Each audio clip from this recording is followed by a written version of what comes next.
పూర్తి వివరాల కోసమై స్క్రీన్ మీద కనిపిస్తున్న మొబైల్ నెంబర్ కాల్ చేయండి, షరతులు వర్తిస్తాయి. ఇప్పుడు మీరు చూస్తున్న videos all type of all in one multipurpose paper plate making machine.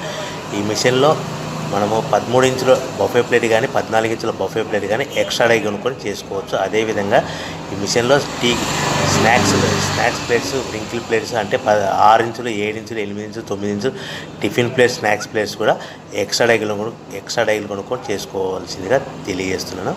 So ఈ మిషన్కు 2 HP మోటార్స్ ఉంది. మనం ఇంటి కరెంట్ కాకుండా దీన్ని కంపల్సరీగా కేటగిరీ 2 మీటర్ ఫిట్ చేసుకోవాల్సిందిగా తెలియజేస్తున్నాను.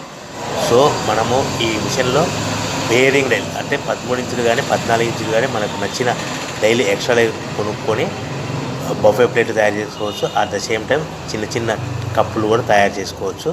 అదేవిధంగా దీంట్లో టీ కప్పులు తయారు చేసుకోలేమని మీకు అందరికీ తెలియజేస్తున్నాను. రా మెటీరియల్ విషయానికి వస్తే రా మెటీరియల్ వారానికి ఒకసారి 10 రోజులకు ఒకసారి స్వల్ప రేట్లు పెరుగుతూ ఉంటాయి. కాబట్టి మీరు స్క్రీన్ మీద కనిపిస్తున్న మిషన్ ఎక్కువ కానీ రా మెటీరియల్ ఎక్కువ విషయాలు డీటెయిల్స్ తెలుసుకోవాల్సిందిగా మీకు అందరికీ తెలియజేస్తున్నాను. ఎవరైతే మిషన్ కొనుక్కొని రా మెటీరియల్ కొనుక్కొని తయారు చేసుకున్న ప్లేట్స్ మనం సొంతంగా అమ్ముకునే విధానం అంటే మీ ఊరిలో అమ్ముకునే విధానం ఉంటేనే వ్యాపారం మొదలు పెట్టవలసిందిగా తెలియజేస్తున్నాను. సో మనం ఈ ప్యాకింగ్లో ఎన్ని కట్టుకోవాలి, మిషన్ యొక్క రేటు కానీ రా మెటీరియల్ యొక్క రేట్లు కానీ మీరు తెలుసుకోవాలనుకుంటే స్క్రీన్ మీద కనిపిస్తున్న మొబైల్ నెంబర్ కాల్ చేసి పూర్తి వివరాలు తెలుసుకోవాల్సిందిగా తెలియజేస్తున్నాను. మనం పేపర్ ప్లేట్ తయారు చేసే బిజినెస్ ఎలా మొదలు పెట్టాలి, సో మనకు